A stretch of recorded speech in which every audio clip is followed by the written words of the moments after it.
Hello, നമസ്കാരം. എല്ലാവർക്കും സുഖമാണെന്ന് പ്രതീക്ഷിക്കുന്നു. ഈ കൊട്ട കണ്ടോ? ഈ കൊട്ടയിൽ ഞാനൊരു 5 വർഷത്തോളമായി കൃഷി ചെയ്യുന്നു. ഈ കൊട്ടയിൽ ഓരോരോ ഐറ്റം കുക്കമ്പർ, പയർ, അങ്ങനെ ഓരോരോ ഐറ്റം. ഒരു അടിപോയൊരു കൊട്ടയാണിത്. ഇതൊരു അടിപോയൊരു കൊട്ടയാണ്. ഇതിൽ ഞാനൊരു 5 വർഷമായിട്ട് കൃഷി ചെയ്യണം. കാരണം ഇതിൻ്റെ മണ്ണും കാര്യങ്ങളും ചേഞ്ച് ആക്കലൊന്നുമില്ല. ഇതിലങ്ങനെ വീട്ടിലെ വേസ്റ്റ് ഇടും. ഇപ്പോൾ വീട്ടിലെ വേസ്റ്റ് ഇടൊക്കെ മേലെ കുറച്ച് മണ്ണിടും, അത്രേ ഉള്ളൂ. നല്ല അടിപൊളി കൃഷിയാണ്. ഇപ്പോൾ ഇതിൽ കുക്കമ്പർ നട്ടു. ഒരു കുക്കമ്പർ വിളവ് കഴിഞ്ഞതാണ്. രണ്ടാമത്തെ കുക്കമ്പർ നട്ട് ഇപ്പോൾ ഏകദേശം കായ് ഉണ്ടാലെടുത്തി കണ്ടോ. കായ് വീശി ഫ്ലവറായി തുടങ്ങി. അപ്പോൾ 22 ദിവസമായിട്ടുള്ള ഇപ്പോൾ ഈ കുക്കമ്പർ നട്ടിട്ട്. ഇപ്പോൾ ഇതിൻ്റെ സ്റ്റേജ് അപ്പോൾ ഇത് ഏകദേശം പൂടാറായി നല്ല ഗ്രോത്തായിട്ട് തൈ ഉണ്ടാകുന്നുണ്ട്.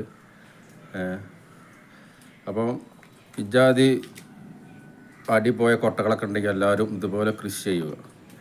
കാരണം മണ്ണ് ചേഞ്ച് ആക്കേണ്ട ആവശ്യമൊന്നുമില്ല. നമ്മൾ കൊടുക്കുന്ന വേസ്റ്റേജ് വളമെൻ്റ് അനുസരിച്ച് നമ്മൾ ഇംഗ്ലീഷ് വളമ കൊടുക്കുകയാണെങ്കിൽ മണ്ണ് ചേഞ്ച് ആക്കി കൊടുക്കേണ്ടി വരും.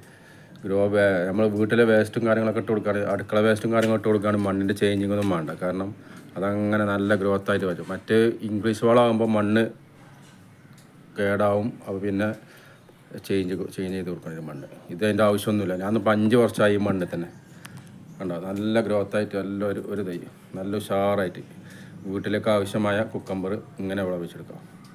22 ദിവസം കൊണ്ട് ഉണ്ടാവും ചെയ്യും. നല്ലൊരു ഗ്രോത്തായ തൈ കണ്ടോ. ഓക്കെ, നമസ്കാരം.